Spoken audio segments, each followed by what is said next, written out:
noches, bienvenidos a Noticias 22. Qué bueno que nos acompañan este viernes porque tenemos grandes contenidos.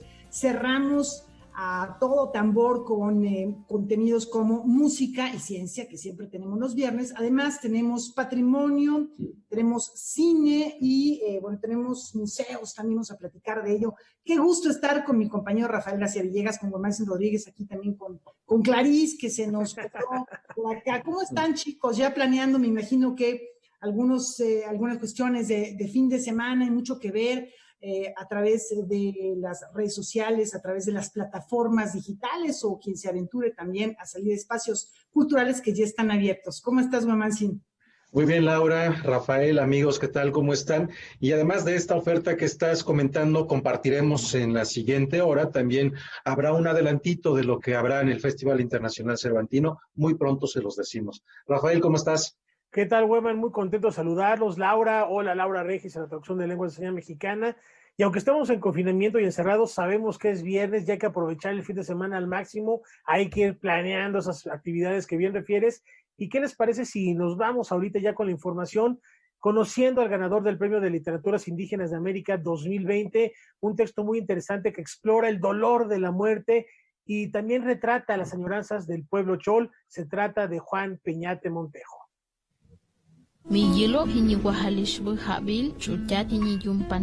La poeta y promotora cultural chiapaneca Juana Peñate Montejo fue la ganadora del Premio de Literaturas Indígenas de América 2020 por su poemario Danza de la Lluvia, escrito en lengua chol y en español. Se trata de una obra que explora el dolor de la muerte y la ausencia con la metáfora del agua como elemento primordial de la vida que abraza a su pueblo.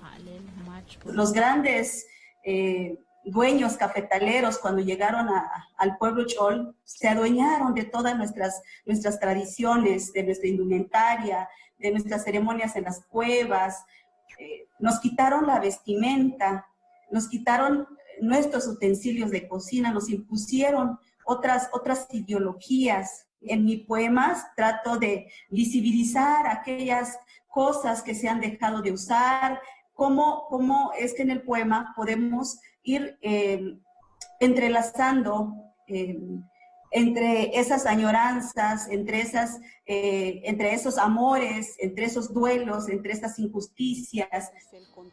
Danza de la Lluvia se divide en 5 partes, en las que la autora imprime el pensamiento chol, comunidad indígena que habita en su mayoría en el estado de Chiapas. El libro fue seleccionado de entre 60 trabajos inéditos que se postularon para el galardón, provenientes de países como Colombia, Argentina, Guatemala y México. El jurado calificó a esta obra como una revelación de poesía escrita en lenguas indígenas.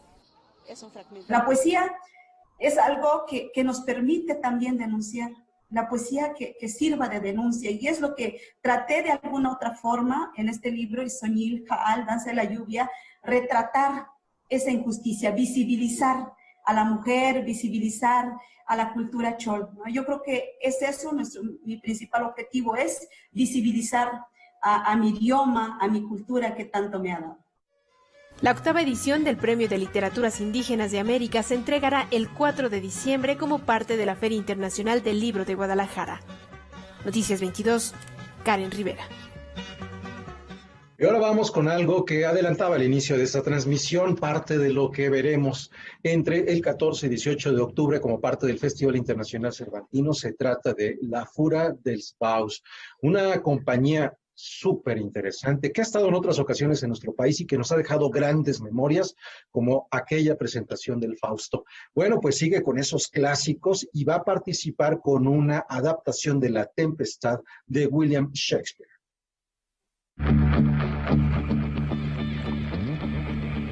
Con un montaje digital en coproducción con la Compañía Nacional de Teatro y el Centro de Cultura Digital de México, la Fundación Épica La Furia dels Baus de Cataluña presentará La Tempestad en Casa, en la 48ª edición del Festival Internacional Cervantino. Se trata de una adaptación del texto de Shakespeare que se vale de plataformas tecnológicas diversas para reinterpretar la obra del Cisne de Abón. Hemos repartido La Tempestad en 5 actos, por lo tanto hemos hecho 5 grupos, 5 salas en donde se trabaja constantemente, y entonces hay países, hay Italia, Argentina, España, Costa Rica y México, metidas en el ajo. O sea, hay gente de todos estos países trabajando. La tempestad acaba en un epílogo y nosotros ya tenemos 2 epílogos confrontados, en donde el público podrá decidir cuál de los 2 epílogos es el que realmente estamos viviendo con la tempestad en casa. El planteamiento que realiza es multiplataforma, ya que el público podrá participar no solo viendo un streaming de video, sino también de manera interactiva, a través de una aplicación. El montaje será realizado en vivo y participan 15 actores y 3 músicos de la Compañía Nacional de Teatro y 10 artistas audiovisuales. Queremos que nuestro público, aparte de mirar el streaming, tenga una segunda narrativa a partir de una aplicación móvil que nosotros estamos preparando y que tendrá una segunda narrativa, como por ejemplo podemos hacer grupos de opinión, ¿no? O sea, la experiencia buena para el público es que tengan un ordenador para ver el streaming y un teléfono con la aplicación bajada para que sea una experiencia doble, ¿no? O sea que hay como 2 lecturas de la tempestad, una que vendrá por el móvil y otra que verán por el ordenador. Pep Gattel hace referencia a la plasticidad del cerebro y de la creatividad para plantear una narrativa que pueda transformar la historia en una experiencia. También considera el montaje como una forma de experimentación que se suma a las más de 4 décadas de existencia de la compañía. A mí no me interesa tanto la poesía de Shakespeare y recitarla, sino que podamos hacer acciones sobre lo que él explica. Muchas veces él explica cosas a través del texto que no pasan en escena, porque ya las ha explicado un tío, no hace falta que pasen, porque era como un recurso teatral, ¿no? En cambio, nosotros tenemos muchos recursos videográficos, tenemos muchas herramientas que Shakespeare no tenía.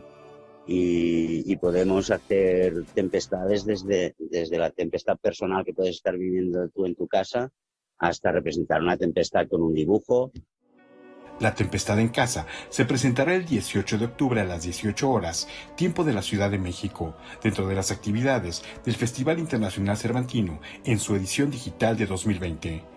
Noticias 22, Víctor Gaspar. Les platicamos al inicio del programa que vamos a hablarles acerca de museos. Se están reactivando ya algunos espacios en la capital del país. Es el turno del Museo del Objeto.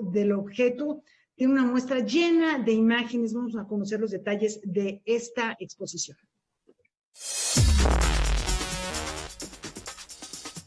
El Museo del Objeto anuncia su reapertura con la nueva exposición Centro Histórico Corazón de México, colección que presenta la sui generis historia del centro histórico más importante del continente americano.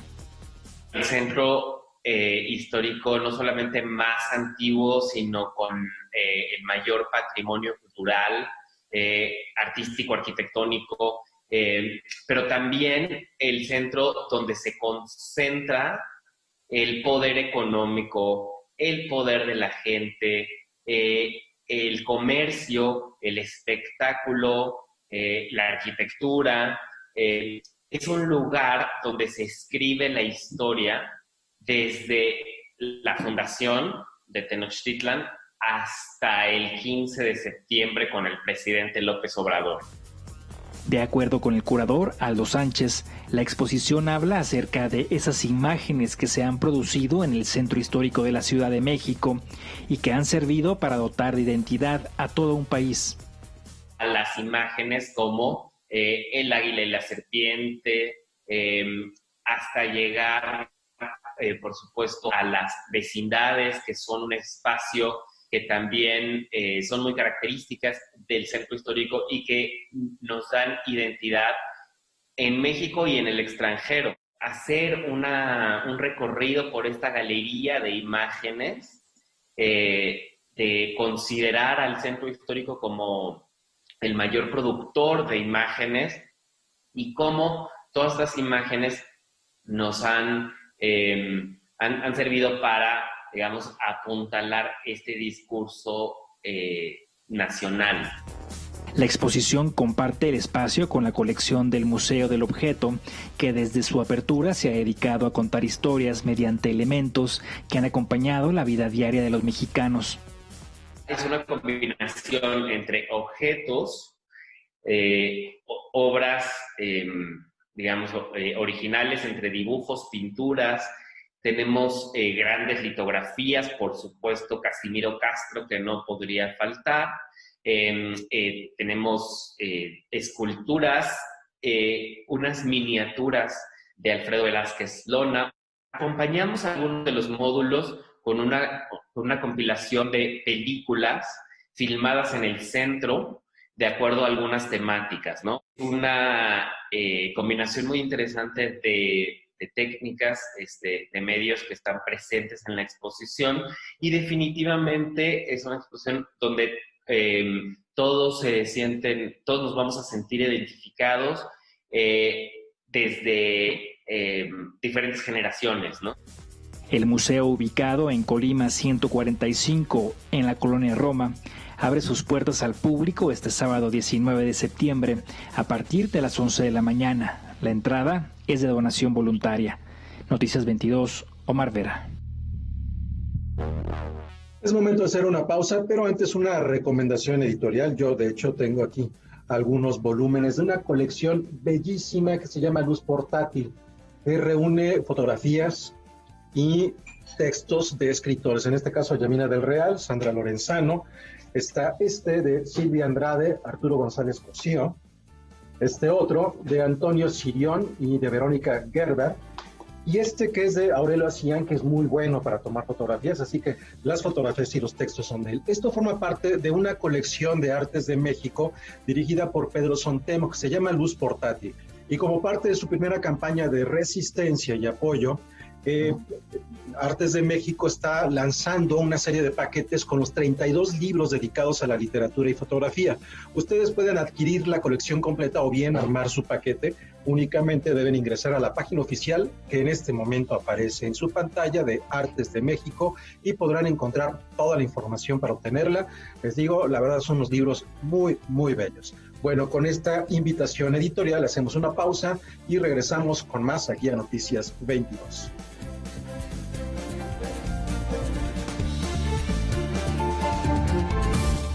¿Por qué un hombre común debe convertirse en asesino? Una historia que retrata el malestar de un país tocado por la impunidad y la corrupción moral. Párate, concha tu madre. Deja a mi familia tranquila, weón. Matar a un hombre. Cinema 22, muestra internacional de cine de la Cineteca Nacional.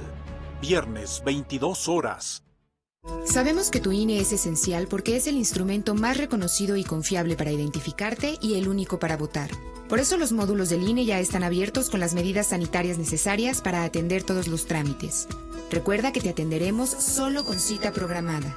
Agéndala en INE.mx o en INETEL 800-433-2000, donde además podrás consultar los protocolos de seguridad que deberás respetar para ingresar. Contamos todas, contamos todos. INE.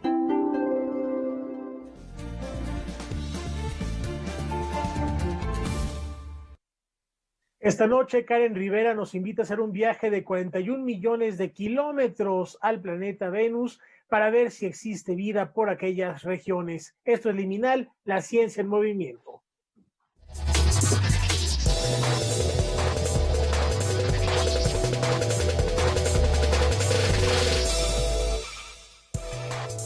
¿Qué tal? Qué gusto saludarlos en Liminal, la ciencia en movimiento. ¿Hay vida en las nubes de Venus? En 1967, el astrónomo estadounidense Carl Sagan se hizo esta pregunta. Incluso, con ella tituló un artículo publicado en la revista Nature, en el que habló de la biología nativa del segundo planeta del Sistema Solar. Medio siglo después, el 14 de septiembre pasado, un grupo de investigadores de la Universidad de Cardiff, en Reino Unido, anunció el hallazgo de fosfina en Venus. Pero, ¿qué es esta molécula? ¿Por qué su presencia podría estar relacionada con la vida? Aquí las respuestas. Venus es considerado el planeta más cálido del Sistema Solar. Se encuentra a 41 millones de kilómetros de la Tierra y tiene una superficie que alcanza los 465 grados Celsius, temperatura que fundiría una figura de plomo de tamaño humano en instantes.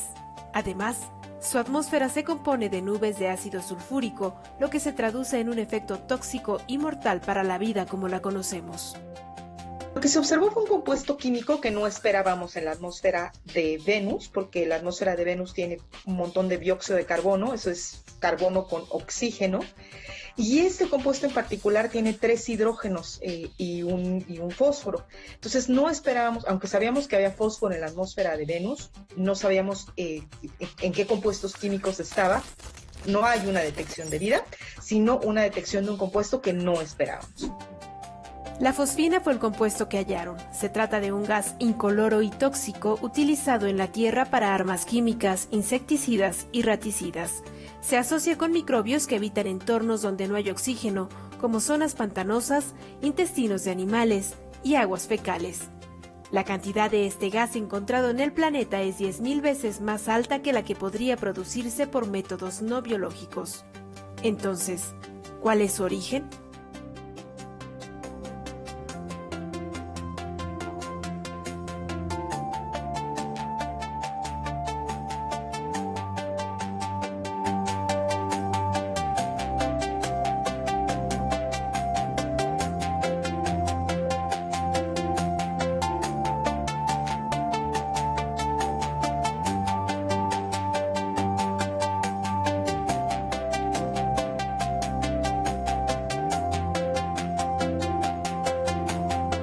No pueden explicar la abundancia, es decir, la cantidad que se midió de fosfina o fosfano, también, que también se le llama, en la atmósfera de Venus. Entonces, la pregunta es si no podemos explicarlo por todas estas reacciones, una de dos, o bien hay una serie de reacciones químicas o de compuestos de Venus en Venus que no estamos entendiendo, o puede ser un compuesto derivado de algún organismo vivo, porque aquí en la Tierra pues, la fosfina está justamente relacionada con la vida, aunque también es un misterio en la Tierra.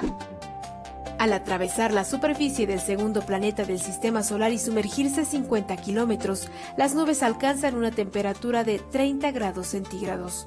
Fue a esta altura donde se encontró la fosfina, de ahí que se relacione su hallazgo con la vida. Pero no se debe olvidar que la presencia de este compuesto también puede deberse a procesos ajenos a ella. Un descubrimiento que abre un montón de preguntas y definitivamente una nueva era de exploración para Venus.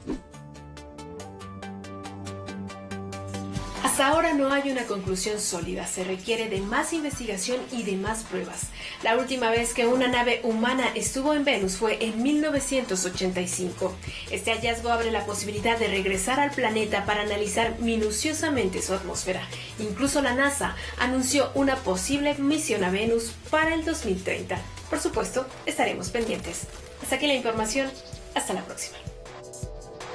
Bueno, pues pone en la agenda, pone en el centro de la discusión un planeta al que no se le hace mucho caso desde el punto de vista de la astronomía, pero también de la literatura. Por ahí está Marte, incluso, bueno, motivo de polémicas, Plutón, quisiera igual. Pero Venus está ahí ahora como un misterio que habrá que ir resolviendo por medio de la ciencia. En otros temas, después de ser seleccionados en la convocatoria de arte escénico Animarte, el colectivo Lágrima Negra va a presentar una comedia musical, se llama Lo que el viento se llevó, la cuarentena lo regresó. Vamos a ver de qué se trata. Lo que el viento se llevó, la cuarentena lo regresó. Es una sátira musical que retrata las dichas, infortunios y decepciones amorosas de diversas mujeres que están basadas en personajes de la época de oro del cine mexicano. O sea, conectan con esos personajes raros, satíricos, que están ahí como, se están mostrando y se conectan. Y como está muy relacionado con la música, como somos como pequeños cantantes, medio locos, medio raros, medio deprimidos algunos, manejamos muchas emociones todo el tiempo.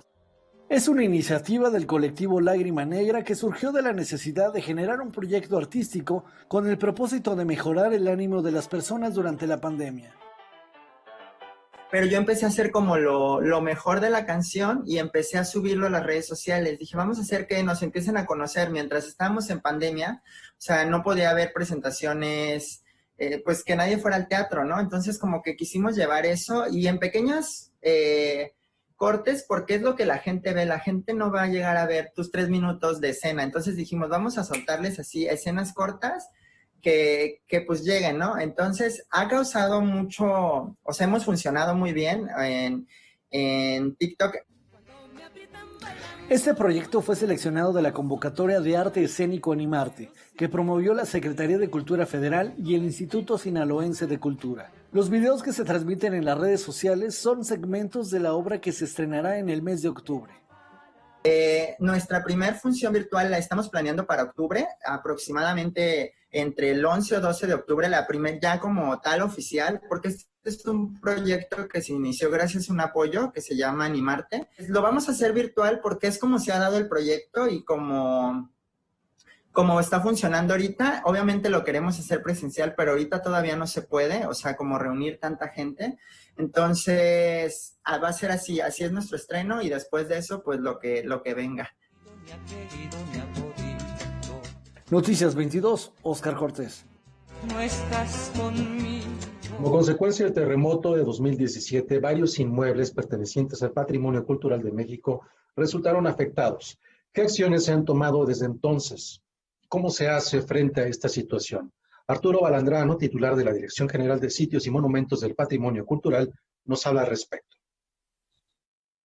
Nivada presenta.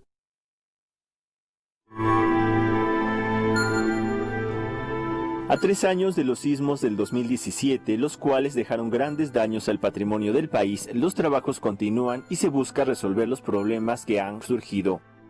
En la Ciudad de México hay 190 inmuebles afectados que son parte del patrimonio cultural del país, la mayoría templos. Algunos gravemente dañados, como el caso de Nuestra Señora de los Ángeles, en la colonia Guerrero. Estos 190 inmuebles están siendo atendidos por los especialistas del Instituto Nacional de Antropología e Historia. Para estos bienes se cuenta con recursos del Fonden para un poco más de la mitad, y para el resto se cuenta con recursos del seguro del INAH. Sin embargo, ahí tenemos un problema con el tema del seguro, que ya el INAH lo ha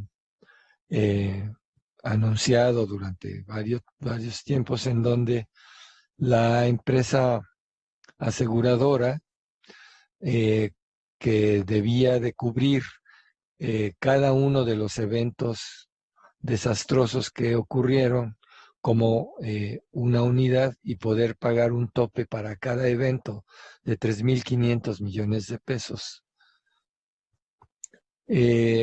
No reconoce los 2 sismos que sucedieron en septiembre del 17, solo reconoce uno. Bueno, no bajamos la guardia, seguimos con mucho ánimo trabajando. Ahora tenemos que enfrentar estas situaciones de litigios, los vamos a enfrentar, los vamos a ganar seguramente. Los recursos para los estudios y trabajos están garantizados para todos los inmuebles, entre los que se encuentran la iglesia de Nuestra Señora de los Ángeles, la Profesa y la Catedral Metropolitana. El INAH, lo que sabemos del INAH es que el INAH ya colocó el andamiaje en Nuestra Señora de los Ángeles para iniciar la primera etapa de consolidación de la cúpula y está trabajando con los proyectos de los otros inmuebles, la Profesa entre ellos, la Catedral Metropolitana, etcétera. En el caso de la Catedral, que es el monumento histórico religioso tal vez más importante del país, ha habido una preocupación de la secretaria Frausto para que podamos atenderla en el conjunto de instituciones de la Secretaría. Entonces, mientras esperamos que el INAH termina la elaboración del proyecto de restauración de la Catedral Metropolitana y inicia las obras de su recuperación final, que van a ser seguramente el año que viene, nosotros logramos, precisamente por un esfuerzo de la secretaria, de recuperar un recurso que tenía el FONCA De manera particular, los trabajos en la catedral incluyen un nuevo sistema de pararrayos, retirar la flora parásita, un nuevo sistema eléctrico y sellar grietas para evitar la filtración del agua al interior y con esto evitar daños a la obra que ahí se encuentra. Con esos recursos, 20 millones de pesos, la secretaria le propuso al presidente hacer la atención de 5 temas que van en relación a la seguridad de la catedral. La catedral tiene, como habrá visto mucha gente después del sismo, que no se ha podido atender el trabajo de la restauración, empezaron a brotar flora parásita que pone sus raíces en las grietas y en las fisuras y empieza a crecer, y eso hace que las raíces vulneren la mampostería de la catedral. También vamos a hacer un trabajo que hacía mucho no se hacía, que es que la catedral tiene un sistema de pilotes de control. Este sistema lo que permite es que los pilotes se vayan hundiendo, o vayan saliendo, más bien emergiendo, la catedral se vaya hundiendo de una manera estable y que no se vaya a romper la estructura. Y ese mantenimiento no se había dado después de 2 decenios casi, hace 20 años. Entonces vamos a hacer un trabajo de mantenimiento de los pilotes de control. Sobre el Fondo de Desastres Naturales, con el cual se hace frente a situaciones como sismos e inundaciones, el arquitecto Balandrano aclaró. Cuando surgió la noticia de que los fideicomisos del país se iban a disolver, pues surgió una gran preocupación de parte de muchas comunidades, porque se pensaba que el Fonden se iba a desaparecer, cosa que no es así. El gobierno federal, la Secretaría de Hacienda, ya han señalado que el Fonden sigue, continúa. Es más, que se va a remodelar para hacerlo todavía más eficiente. Noticias 22, Alberto Aranda. Mañana se cumplen precisamente 3 años de esta nueva herida, nueva porque la de hace 35 también fue un 19 de septiembre, en la historia de México, que seguramente va a dejar cicatrices, pero que también nos deja pequeñas historias épicas, como lo documenta Rafael Rangel. A ver, tranquilos. Dame una protegida. El director de cine independiente Rafael Rangel estaba en pleno rodaje de la película Luna Mortis cuando ocurrió el terremoto del 19 de septiembre de 2017. Sin dudarlo, paró el rodaje y comenzó a registrar la tragedia. No teníamos bien claro qué íbamos a hacer ni qué iba a resultar. La intención en ese momento fue hacer un registro, un testimonio, pero sin tener claro en qué desembocaría, ni cuál sería el tono, ni cómo sería la narrativa, menos la estructura. En fin, era levantar material y levantar testimonios y pues con toda la incertidumbre de cómo se estaba desarrollando los hechos. El resultado final es el documental 19 de septiembre, Pequeñas Historias Épicas. Los primeros 12 minutos son un collage de videos captados por las personas en el momento justo del terremoto que te llevan a revivirlo. Se activa la memoria y nuevamente vuelves a experimentar el miedo y la incertidumbre. Luego viene la unión, el pueblo mexicano solidarizado, todos buscando la forma de ayudar. En los derrumbes, los sentimientos se sentían a flor de piel, el puño levantado, el silencio sepulcral y el anhelo de encontrar a alguien con vida bajo los escombros. Si queríamos realmente profundizar en el tema, pues era concentrarnos en una sola área, ¿no? Y fue lo que hicimos. Nos concentramos en esta zona y le dimos seguimiento a lo que fuimos encontrando ahí. Como su nombre lo sugiere, 19 de septiembre, Pequeñas historias épicas se enfoca en el lado positivo de la tragedia. Un filme que se encuentra disponible gratuitamente en YouTube en el canal Insurrección Films. Noticias 22, Julio López. Bueno, pues ahí está una opción. Fíjense que ayer justo hablábamos de la creación artística en torno al terremoto. En artes plásticas, en artes escénicas, no hay tanto. En cine sí lo hay, ya sea ficción o documental. Les hemos presentado aquí Ciudad Herida de Diego Rabasa y Santiago Arau, hecha completamente con drones sobre el terremoto del 17, el Día de la Unión de Kuno Becker, que incluye los dos terremotos, más el del 85, está 719 de Jorge Michel Grau, por ejemplo.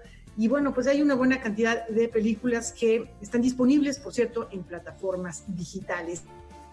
Una recomendación. Al término de este espacio informativo, Álvaro Cueva en Debate 22 va a recibir a la coordinadora de Relaciones Interinstitucionales de la Secretaría de Educación Pública para platicar de Aprende en Casa 2. ¿Qué debemos saber sobre la educación por medio de la televisión? Vamos a descubrirlo, tengamos niños o seamos personas que utilizan este medio o no. Resulta un debate muy interesante que va a sostener Álvaro Cueva. Regresamos.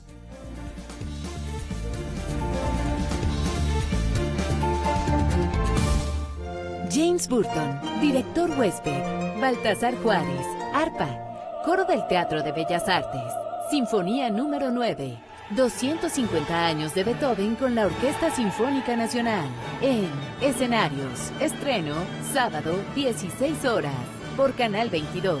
La cultura se ve en todas partes.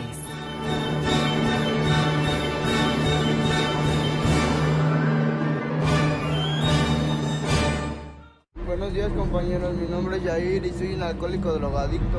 ¿Qué sirve, pues, hacer las cosas bien si de todos modos no tengo la atención de un padre, no? Tengo 17 años, estoy aquí por el uso y abuso de las drogas. Me dolía todo el cuerpo, me tienen que inyectar complejo B. Tengo yo que dormirme en un colchón por si en la noche me pueden dar convulsiones. Yo ya soy una persona podrida y ya no hagas nada por arreglarme. En el mundo de las drogas no hay final feliz.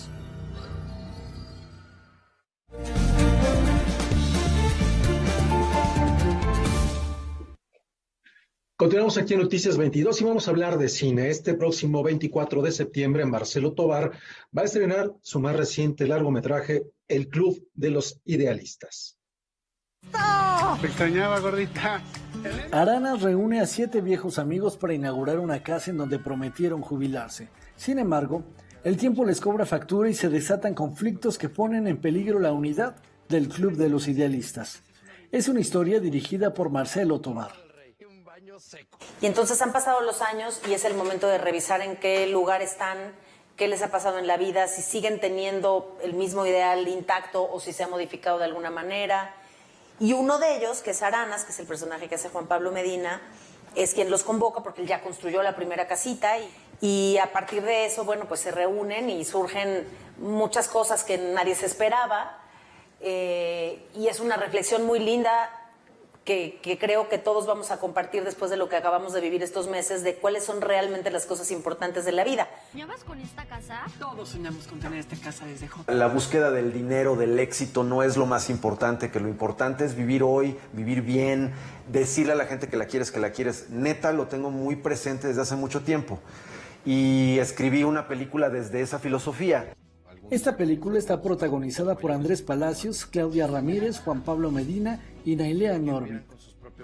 La idea del Club de los Idealistas es una invitación a que reimaginemos la vida en comunidad, donde nos ayudamos a ser mejores y a veces nos damos con todo para también ser mejores. Pues sí.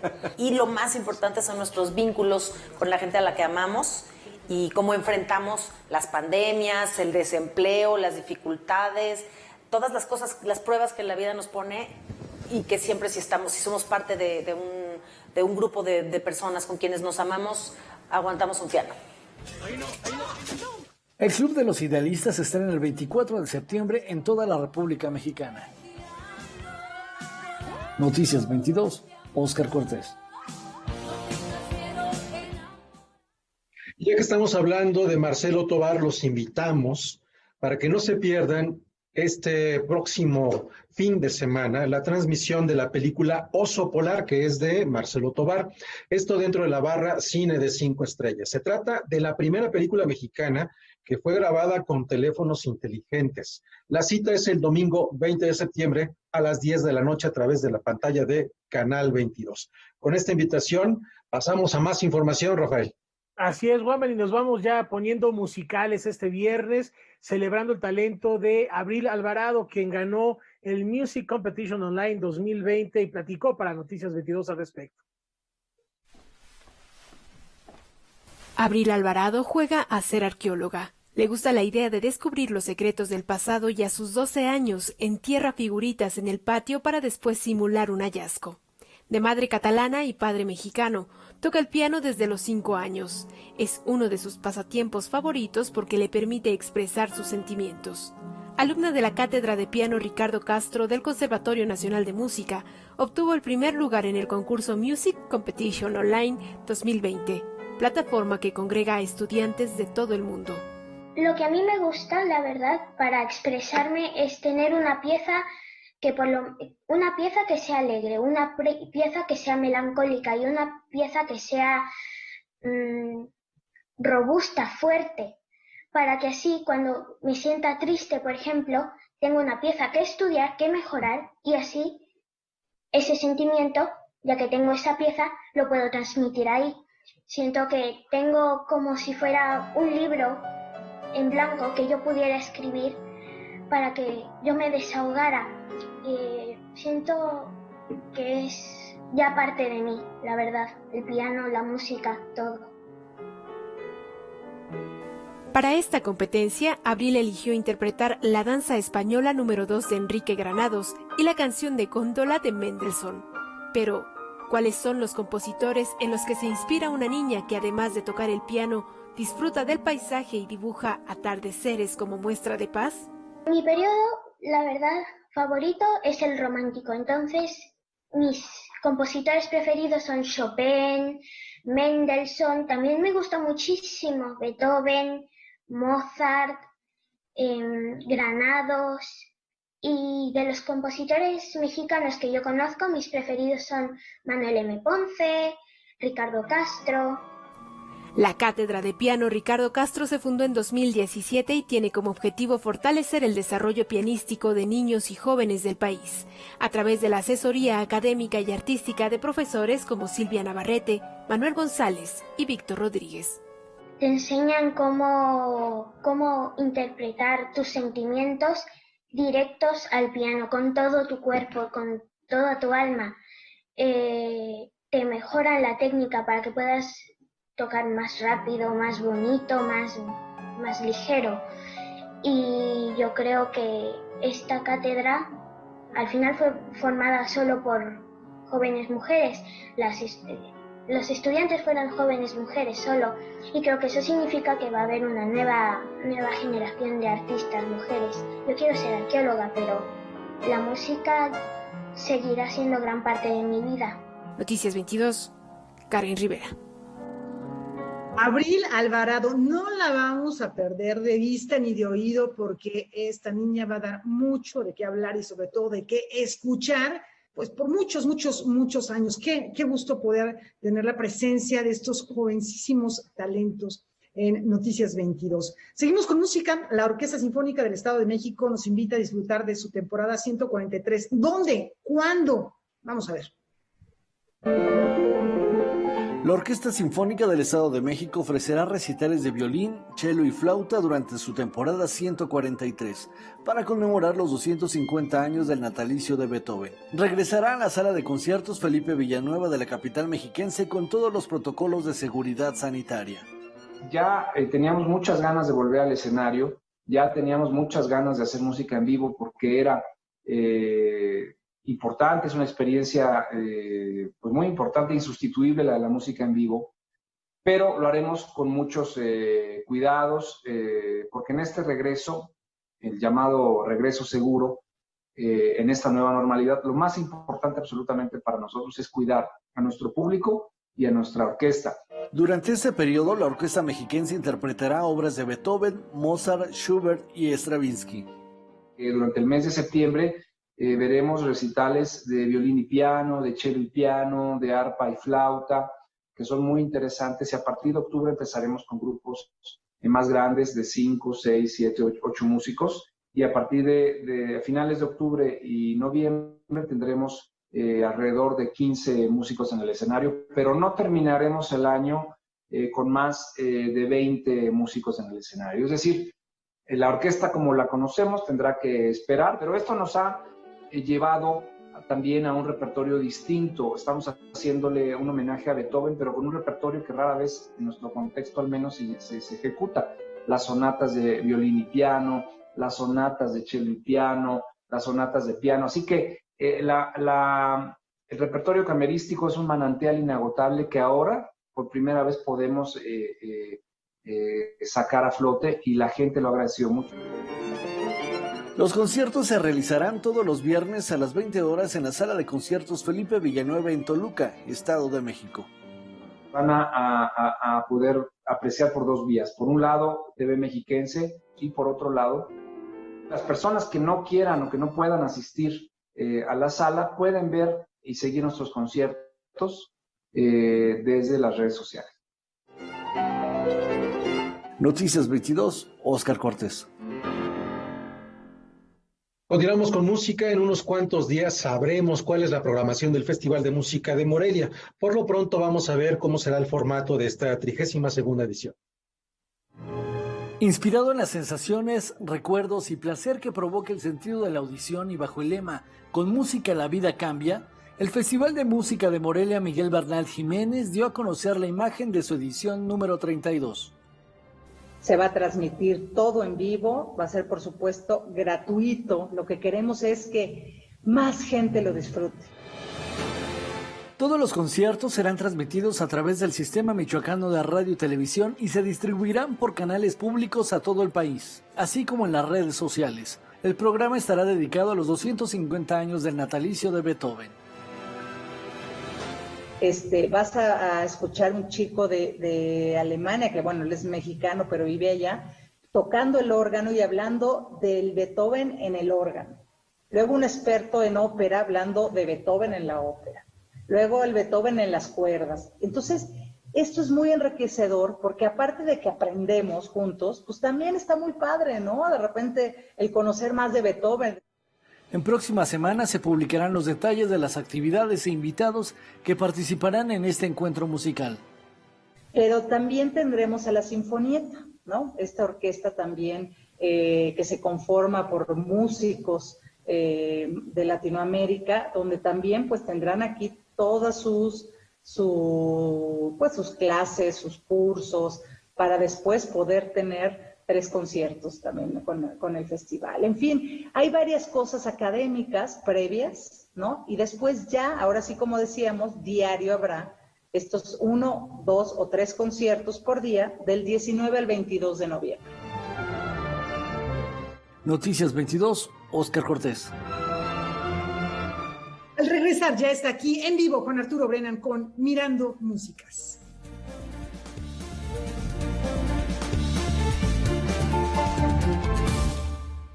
Consumía chochos, perico y monas. A mis 12 años empecé con los chochos, con las tachas. La piedra solamente me dañó. Con el consumo me descalcifiqué todos los huesos. La estoy matando yo mismo, porque yo era el que le daba el PVC, yo se lo compraba. Un chavo me quiso matar. Cuando él me tiró un balazo, yo le tiré uno también. Así fue que yo maté al chavo. En el mundo de las drogas no hay final feliz. Atención, padres de familia, niños, maestros, esto es para ustedes. Programa especial de Debate 22 con Jimena Saldaña, hablando de Aprende en Casa 2, educación a través de televisión. Todas sus dudas, todas las respuestas, quédense después del noti, les conviene, es Debate 22. ¡Los esperamos! Hoy, 21 horas, Canal 22. La cultura se ve en todas partes.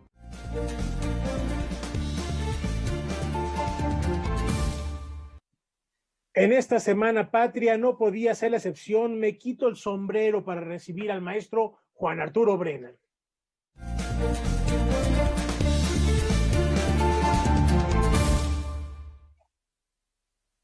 Gracias, buenas noches, colegas, amigos, todos allá en sus casas, en cabina, y todos nuestros televidentes que nos ven y nos oyen. Este año, nótese, no nos dieron corbatitas de moño tricolores, pero eso no impide que yo venga de verde, blanco y rojo, porque hoy es la semana, hoy es el final hábil de la Semana Patria, y por supuesto, Mirando Músicas lo va a celebrar con música patria mexicana. ¿Qué les parece si les ofrezco una interesantísima versión del Huapango de Moncayo? ¿No? No, ¿No? Bueno, okay, alternativas, maestro. No. Digo, preguntamos, estás ofreciendo alternativas, ¿no? Bueno, es decir, esa es la alternativa, pero se me hace que no, hoy no. Les voy a ofrecer otra cosa bastante más interesante que otra. A menos de que sea con Moncayo. Se trata de una tradición cultural de música y danza que tiene una historia muy larga, muy compleja y que, alterada, sí, cambiada, actualizada en cierta manera, pervive hasta nuestros días y que hasta hoy, justamente porque pervive, tiene una serie de connotaciones, sí artísticas, pero también sociales, políticas y culturales muy, muy interesantes y muy profundas. Me refiero a las danzas de concheros. Hoy les voy a ofrecer, digamos, lo mexicano de esta semana en Mirando Músicas a través de danzas de concheros y alguna otra cosa. Les invito a escuchar enseguida el primero de los ejemplos que les ofrezco hoy de las danzas de concheros.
Esto que miraron y escucharon ustedes en el ámbito de las danzas de concheros es una danza en honor del Señor de la Transfiguración. Estas danzas de concheros, no coincidentalmente, también se conocen oficialmente como danzas de conquista y son danzas culturalmente híbridas, lo habrán visto usted, que tienen elementos indígenas importantes, pero también elementos europeos. Son típicamente un sincretismo cultural que, insisto, es fascinante de estudiar, es un asunto muy complejo y el sincretismo se nota incluso en la instrumentación. La parte de la instrumentación prehispánica está de manera muy importante el huehuetl, a veces el teponaztli, casi siempre los tenábaris, que son los huesos de fraile, que a veces van en los tobillos, a veces se sacuden aquí en las manos, a veces sonajas, y de vez en cuando también el teponaztli. Pero lo importantísimo para que de veras sean danzas de concheros es que tienen que tener las guitarras de concha. ¿De qué concha? Caparazón de armadillo. Cuando no hay, mandolinas, y esta es la parte europea. Los conquistadores desarrollaron, diseñaron, inventaron estas danzas de conquista justamente como parte de su proceso de evangelización. Así que culturalmente estas danzas de concheros contienen elementos de la cultura de los conquistados y los conquistadores, los evangelizados y los evangelizadores, y por supuesto los oprimidos y los opresores. Vamos a escuchar otro ejemplo bien interesante de danzas de concheros.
Esto que vimos y escuchamos son danzas de concheros y apaches de las fiestas de la Cruz en Querétaro. Y justamente leí por ahí que aparentemente las danzas de concheros se originaron a partir de una batalla entre conquistados y conquistadores, justamente allá en Querétaro. Y a través de los años y hasta nuestros días, los grupos que hacen danzas de concheros en serio tienen toda una jerarquía con cargos prácticamente militares, al menos en su nomenclatura, y toda una organización muy, muy compleja. O sea, no son bromas y no es pintoresquismo para los turistas. Por cierto, si quieren escuchar grabaciones interesantes de danzas de concheros, hay algunos tracks bien importantes, muy bien logrados, en 2 discos de los folcloristas, México, Horizonte Musical, y los folcloristas 25 años. En esto que acabamos de ver y escuchar hay algo que me parece absolutamente formidable. Les decía yo que la instrumentación incluye el huehuetl.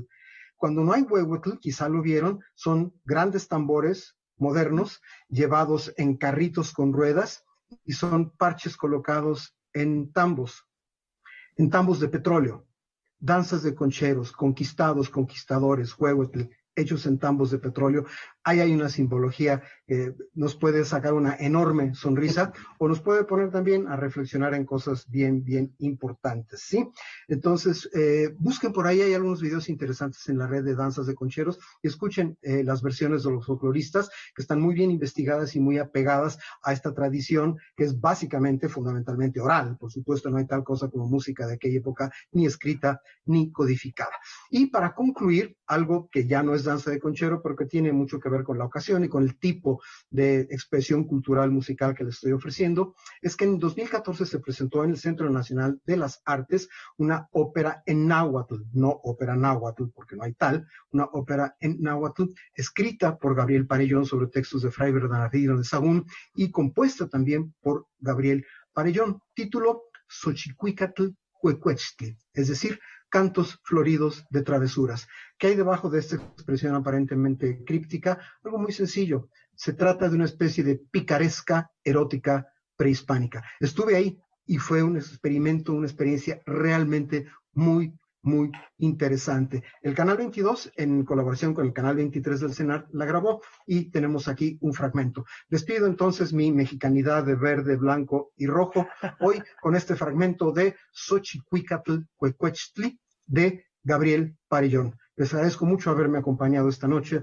a mirar músicas. Gracias Laura, la otra Laura, Huemansin, Rafa, Sergio y todos sus colaboradores. Gracias a ustedes, los espero aquí la próxima semana. Xochicuicatl Cuecuechtli.